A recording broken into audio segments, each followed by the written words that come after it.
is a creative director of Pottermore, the interactive Harry Potter experience from J.K. Rowling. His team created some beautifully illustrated moments from Harry's story, and just last week they released a second installment of Harry Potter and the Goblet of Fire to the site. Please put your hands together for Tom Hodgson!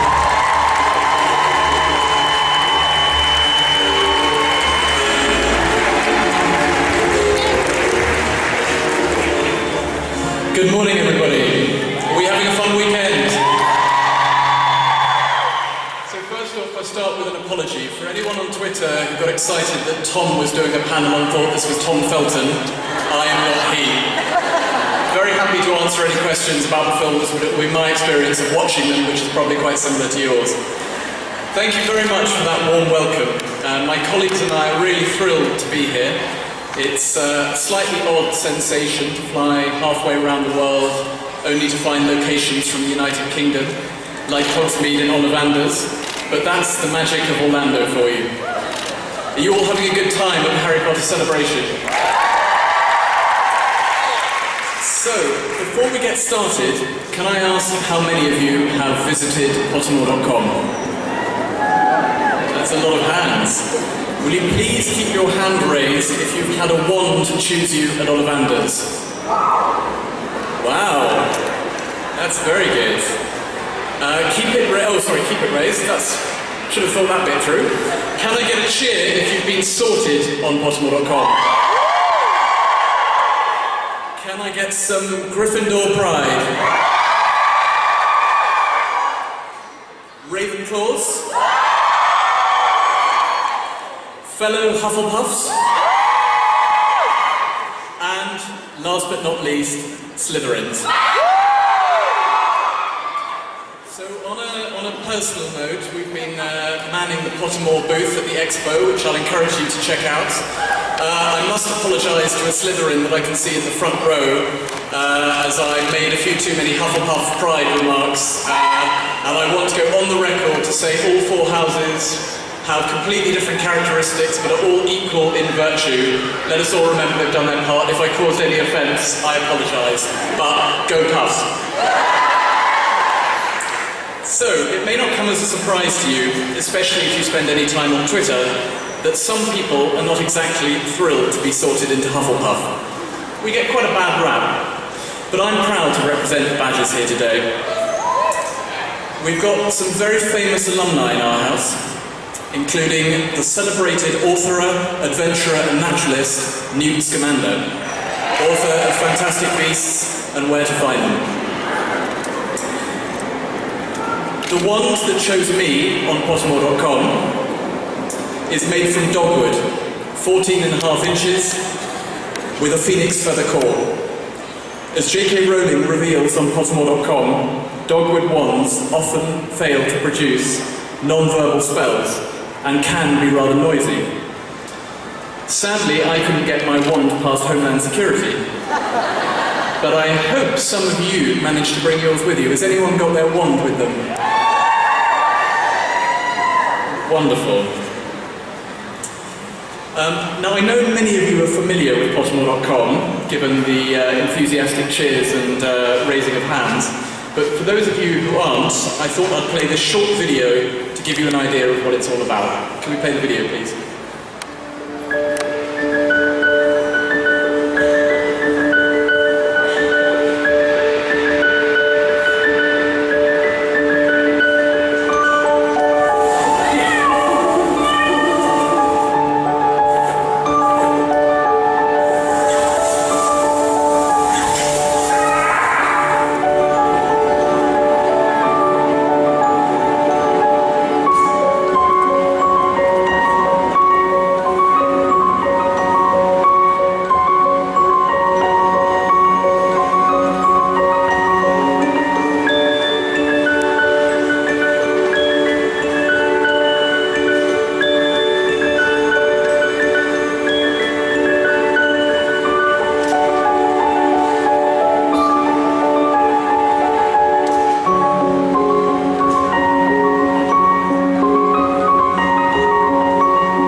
Pottermore.com is an interactive, multi-platform experience from J.K. Rowling, grounded in the Harry Potter stories and the Wizarding World.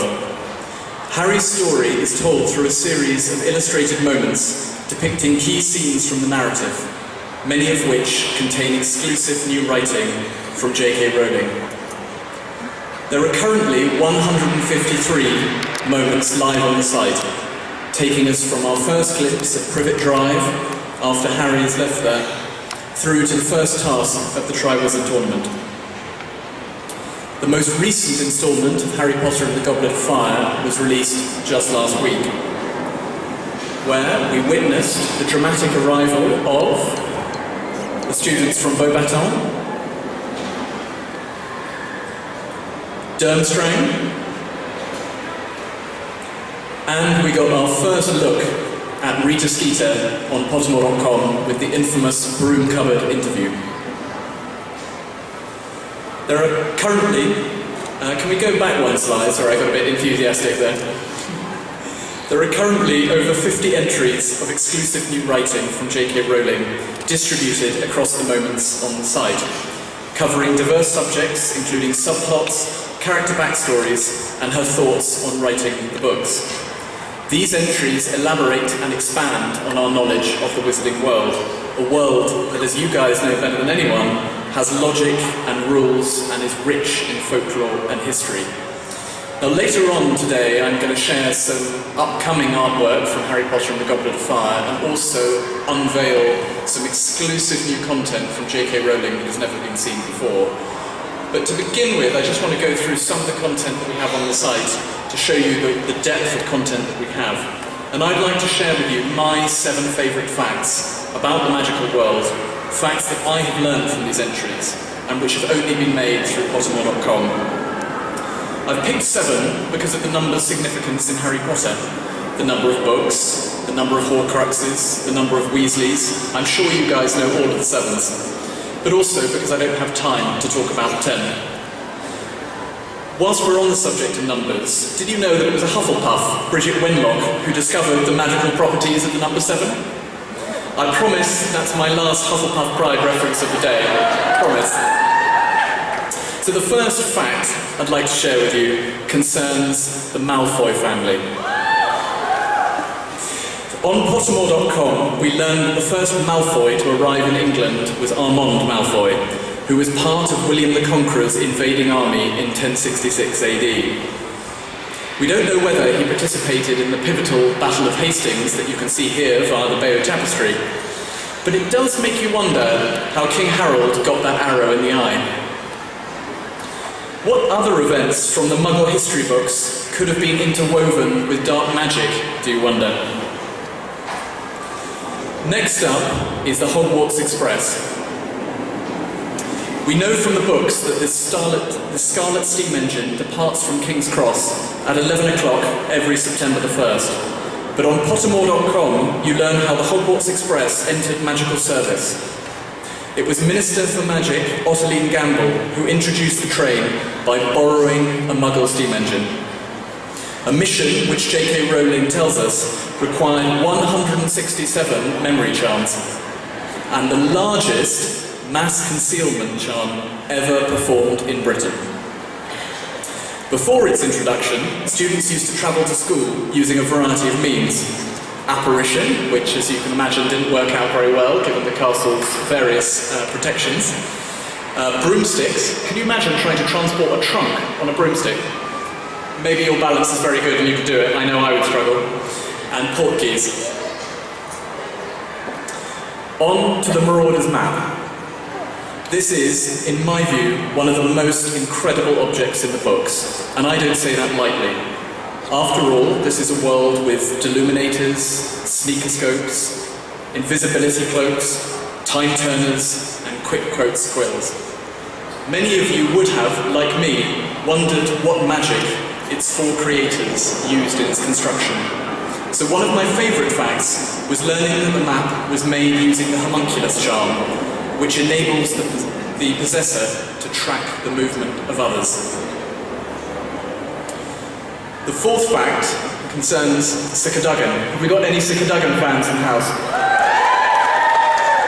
I love that knight, he's awesome. So Cadogan, when he's not falling off his horse, is challenging people to stand and fight.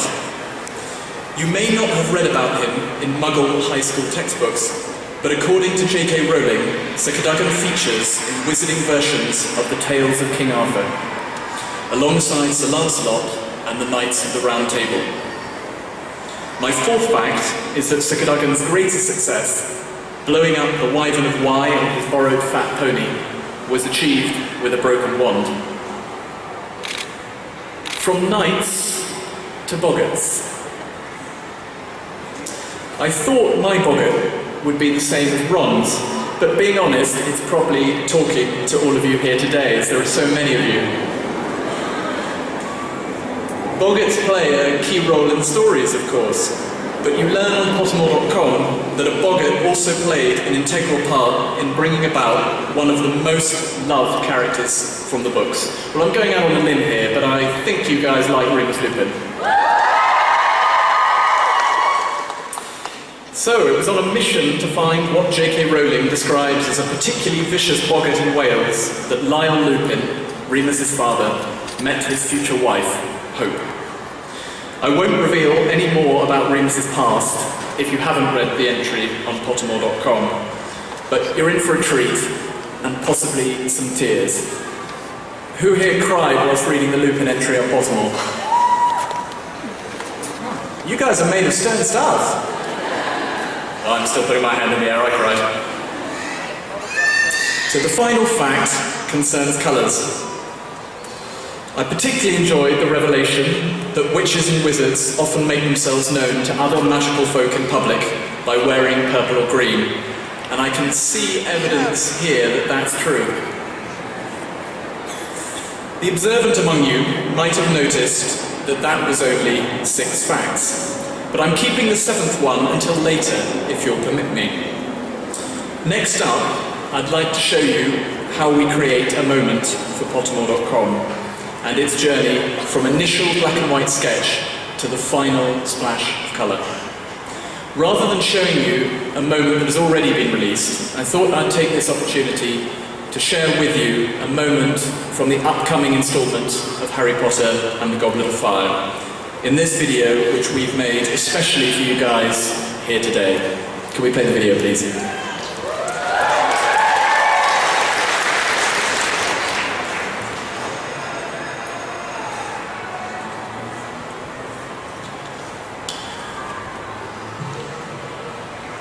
Insane, whispered Fudge, still backing away.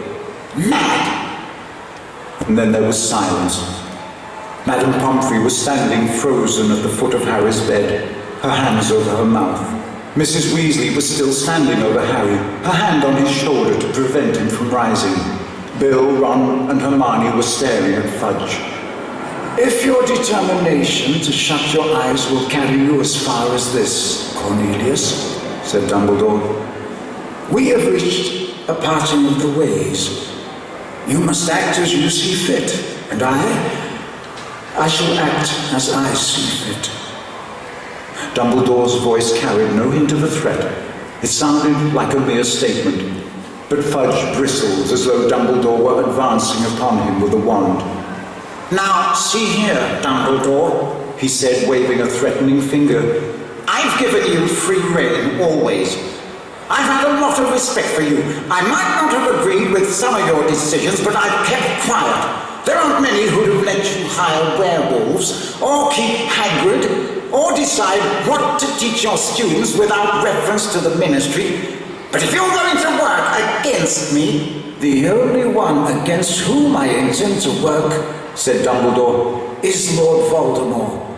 If you are against him, then we remain, Cornelius, on the same side. It seemed Fudge could think of no answer to this. He rocked backward and forward on his small feet for a moment and spun his bowler hat in his hands. Finally, he said with a hint of a plea in his voice, He can't be back, Dumbledore. He just can't be. Snape strode forward, past Dumbledore, pulling up the left sleeve of his robes as he went. He stuck out his forearm and showed it to Fudge, who recoiled. There, says Snape harshly. There, the dark mark.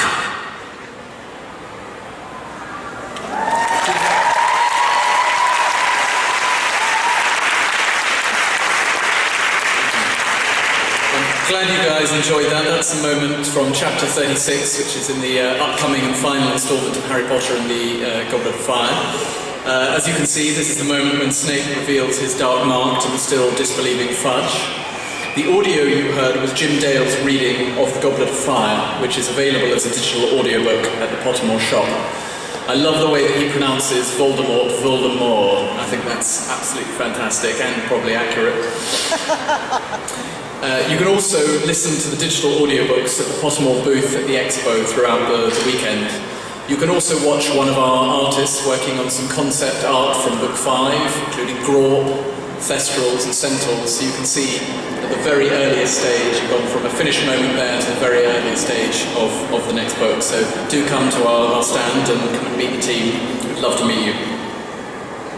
So I'm going to stay on this moment just for a little bit to demonstrate our thought process when blocking out the scene and the positioning of the characters. As we've shown the hospital wing several times before, Harry always seems to end up there. We concentrated on choosing an interesting angle, one that we haven't seen before. We knew how we wanted the room to look, its dimensions, the window, the bed, the flagstone floor. So the challenge was how to present and position the many characters in the scene. We spent a lot of time blocking it out, establishing where the different characters might be that made sense in terms of the scene, but also to conceal faces. Whilst we're on the subject of concealing faces, I want to explain why we do this in the moments on Pottermore.com. Have you guys been wondering? We try to provide the most faithful companion to the reading experience possible, and one of the most important aspects of reading is your imagination.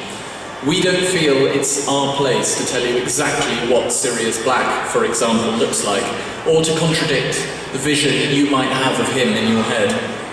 Instead, we encourage our Pottermore.com users to celebrate their own versions of the characters, and we enjoy looking at some of the fantastic pieces of artwork our users upload each and every week to see just what they see. So please keep them coming.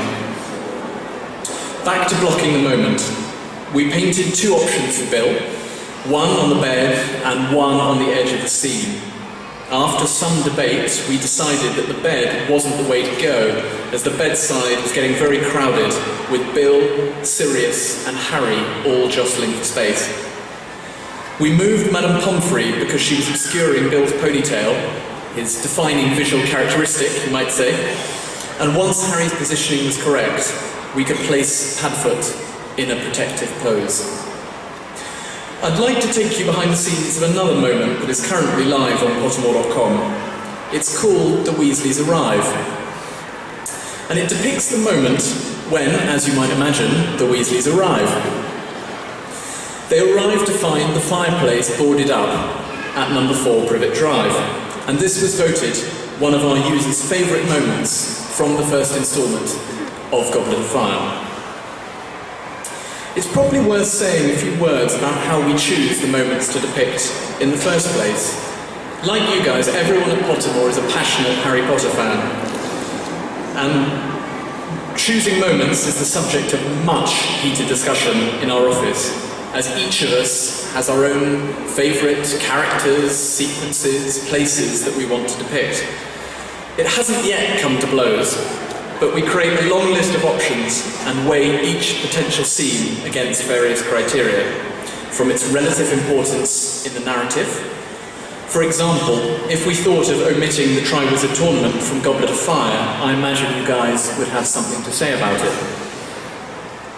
We also take into account whether or not the scene has been depicted before, whether it was in the films. If it was in the films, does the depiction in the films differ from the books?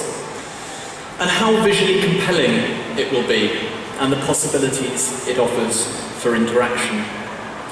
We decided to show this scene because there is so much comedy at work. You will remember that Dudley is subdued at the prospect of the Weasleys' arrival after his last confrontation with magical folk left him with a curly pig's tail. Although, given what happens to him later on, he should probably be counting his blessings at this point. His father, truly a wonderful creation, is hoping against hope that the Weasleys will be wearing normal clothes. And then we have Arthur, possibly my favourite character. He would love an event like this, so much to learn about Muggle ways. Can you imagine what he would be like at an event like this? He'd be checking out people's smartphones, credit cards, plugs. He'd probably be impressed by most of it, apart from gifts, which he would think are just normal wizarding photographs. Arthur talks to Dursleys through the wall and apologises for having to blast through their fireplace, as you do. When creating this moment, we started with a sketch that you can see in the top right-hand corner of the image, which just sets the core scene. Next, we established where the characters would be placed. Once the basic plan was established, we started researching fabrics and kind of the decor that we thought that the Dursleys would have. We tried to get every detail right and really match the level of authenticity and detail that has characterised every expression of the Harry Potter brand in all its forms. We strive to get the details right for you guys. So we do a lot of research. Our job would be much more difficult without the help of Google Images, but we do a lot of research trying to find the appropriate dressings for each scene. Where we can, we actually go and do recce's. So where a location is visible and accessible to us Muggles, like King's Cross Station, we actually go and take a look, as King's Cross Station is only a mile or so away from our office in London. We went a couple of months ago and really freaked out the security guards by taking photographs of ticket booths and the platforms, and they got a bit alarmed, almost caused an incident, but we managed to get away with it. And so once we found the kind of furnishings, we then thought about the kind of wallpaper. And I don't know about you, but when I read the scene set in Privet Drive, I can't help but imagine Petunia's taste in interior decor. So we spent many hours looking at wallpaper, and we thought this was just twee enough to be the wallpaper. I hope you agree. Next, we move to the kind of black and white stage, where we've kind of mocked out the scene, and in a way that we think is kind of the outline is kind of right. And we start to add the fine details. You'll notice the pictures on the mantelpiece, which if you've got very good eyesight, you will see Dudley on his bike with stabilisers, Dudley on a roundabout at a fair, and Dudley being hugged by his mother. When we went to colour, we added a lacy round cushion to the chair, a pine finish to the mantelpiece, added a rather fetching green and pink colour to the rug, and we felt that we were pretty much there. Sometimes it's quite awkward in the office when you say, I've found a really nasty rug that I think Petunia would have, and one of your colleagues says, we have that at home. Doesn't happen that often, but you have to be careful. We felt the image was almost there, but then we cross-referenced it with a drawing that J.K. Rowling did. This drawing was included in a collector's edition of Harry Potter and the Sorcerer's Stone, published by our good friends at Scholastic. Here, you'll notice on the mantelpiece that she drew a particular vase that she thought was horrible enough to suit the Dursleys. We therefore decided to include the same vase to lend as much authenticity to the moment as possible. Now, all that was left to do was to have the fireplace shoot across the room. Standard. Once we had that, we moved on to the animations, including knocking over the Dursleys' wedding photograph and tearing off a chunk of wallpaper. I wonder what Petunia would have said about that. So far, we've just talked about the art direction process, but what about sound? I thought I would throw this one over to you guys. In the moment where Harry's firebolt is confiscated by the ever-vigilant Professor McGonagall, how do you think we made the sound of the gobstone on the table of the Gryffindor common room? Can we play that sound, please? And one more time, please. So, can I throw this one over to you? Do you think that sound was made by, I'll go through them and then maybe ask for some interaction. A, sucking on a lollipop. B, squeezing a ketchup bottle. Or C, squishing a balloon filled with a flour and water mix.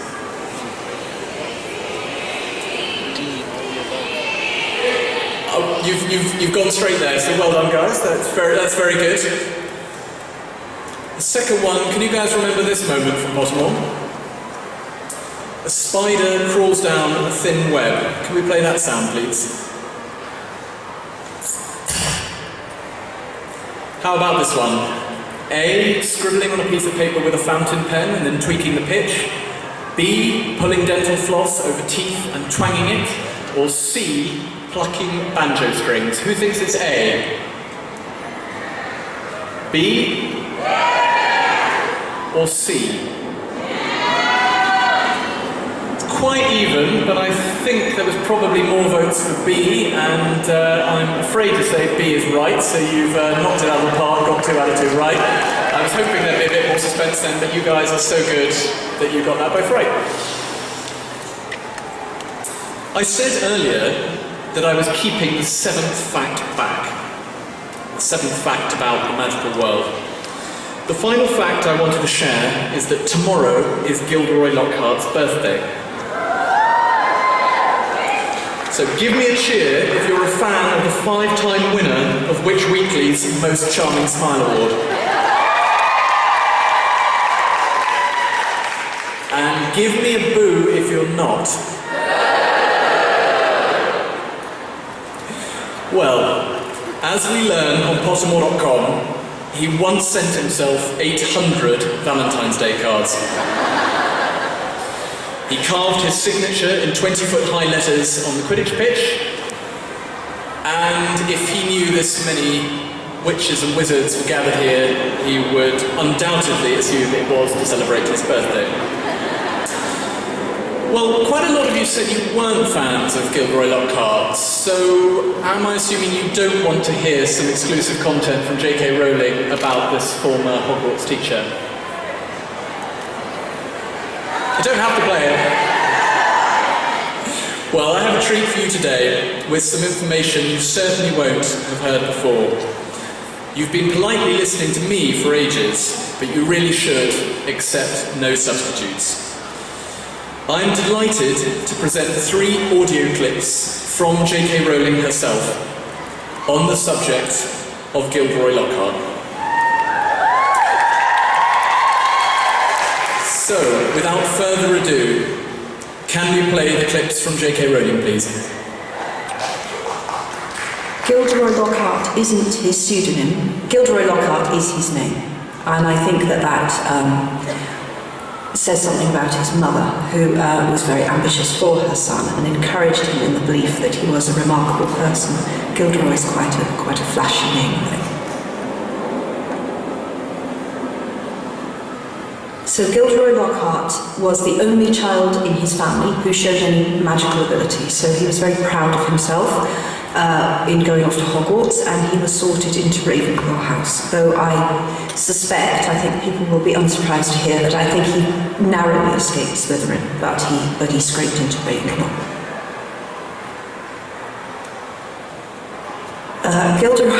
Gilderoy is quite a modern kind of celebrity in the way that he likes to think of new ways to make himself famous, and so he decided he'd quite like to put a range of hair care products out onto the market. He's very proud of his naturally wavy hair. So I like to imagine that he discovered the luster-giving properties of akami eggs, and akami eggs come from quite a vicious creature. The eggs have silver shells. So these shampoos were found to be too dangerous and too expensive to produce, so Gilderoy never achieved that ambition. Did you guys enjoy that? How awesome would that shampoo be? I wish my hotel had that. It would be absolutely fantastic. What a pity it didn't go into production. Well, as I said, the Pottermore team have a booth at the expo, so do come and visit us. You can see one of our artists working on concept art, and you can come and ask us any questions that you like. I hope you've enjoyed this behind-the-scenes look at Pottermore.com, and I look forward to meeting as many of you as possible this afternoon. Have a fantastic rest of the weekend. It's been absolutely brilliant so far. I've loved talking to so many of you at the stand. I've learned some new American slang, which I'm quite pleased with.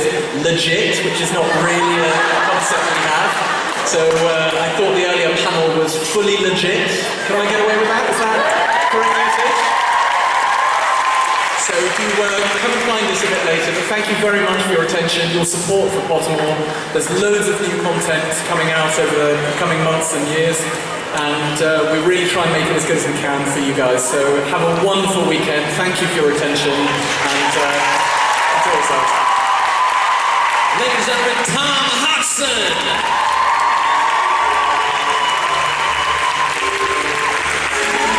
Thank you guys for joining us at the Pottermore.com panel. Remember, you can see Tom